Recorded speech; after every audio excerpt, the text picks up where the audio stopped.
Ayun, nabasa ko yung comment na ni J Collection. Sabi niya, gaano po katagal bago sila pwedeng kunin? Ito yung tinatanong niya is about sa family reunification dito sa bansang Czech Republic. Gaano ba katagal bago mo sila pwedeng kunin yung family mo? Ayan, shoutout sa iyo, J Collection.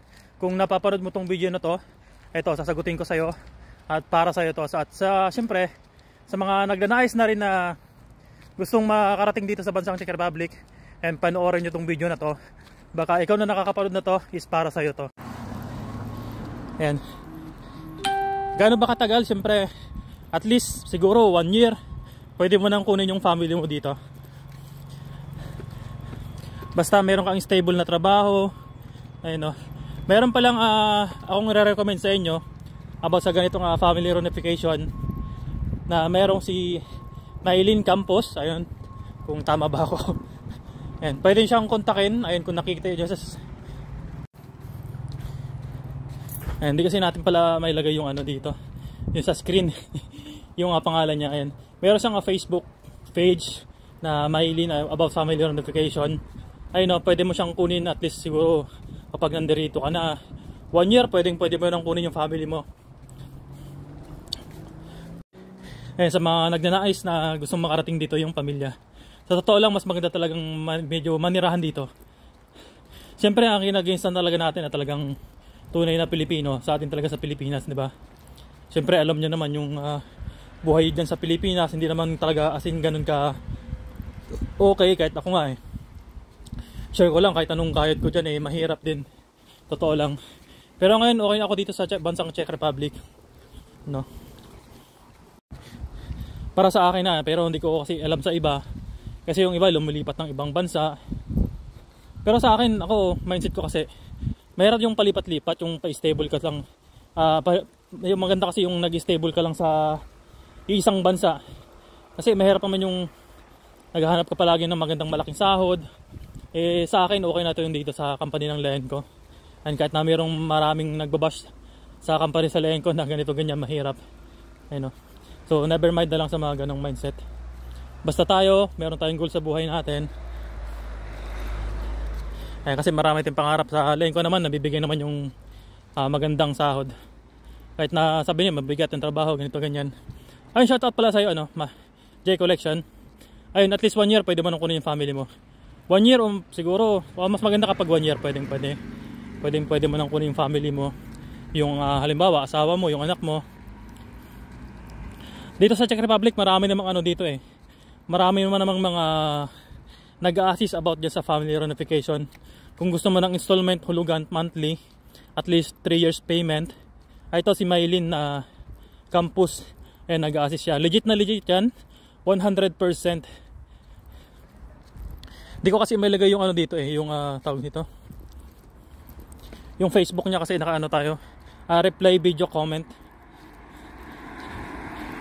Itong video ko na to, walang edit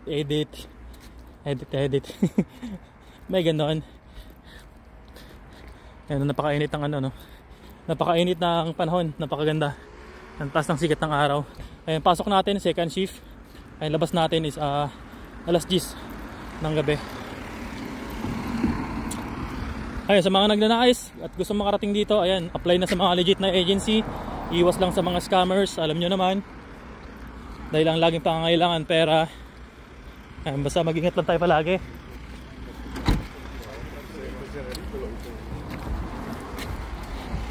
Ayan, dito kasi sa bansang Czech Republic, mabilis lang makuha yung family. Ayan, kung gusto mong manirahan dito, ganun lang na sa ayun, direct to the point yung sagot natin. Ayan, kung napapanood mo itong video na to, J Collection, ayan, tinatanong niya kung gaano ba katagal pwedeng makuha. Kasi dito at least habang buhay, hanggat meron kang trabaho dito, hanggat kami yung suportahan, pwede kang manirahan dito for a long term. Tapos at least 5 years kapag nakapag-aral ka ng lingwahe nila. Kung gusto mo naman mag-residence EU dito, pwede naman. Kung gusto mong mabilisan, ayan, sa Spain, at least 2 years ka naka-stay sa Spain at meron kang stable na trabaho, pwede doon. At napakabilis maging isang citizen na EU and European. Ay, papasok tayo ng trabaho. Sarap ng ano na ngayon, sarap ng araw. Ang sarap magpainit. Ay, sa mga hindi pa pala naka-follow dyan, baka pwede nyo i-follow yung account natin. And salamat sa mga sumusuporta sa mga video natin at sa mga inspired na gustong makarating at paparating pa dito sa bansang Czech Republic. Ayan. Ingat tayo palagi sa mga kabayan natin. Shoutout pala sa mga kabayan natin. Lalo sa dito sa Czech Republic, any part of a country, buong mundo. Ay, shoutout sa mga bayaning OFW. Ay, ito na yung bus natin. Dito ako sumasakay, 354 bus. Tube.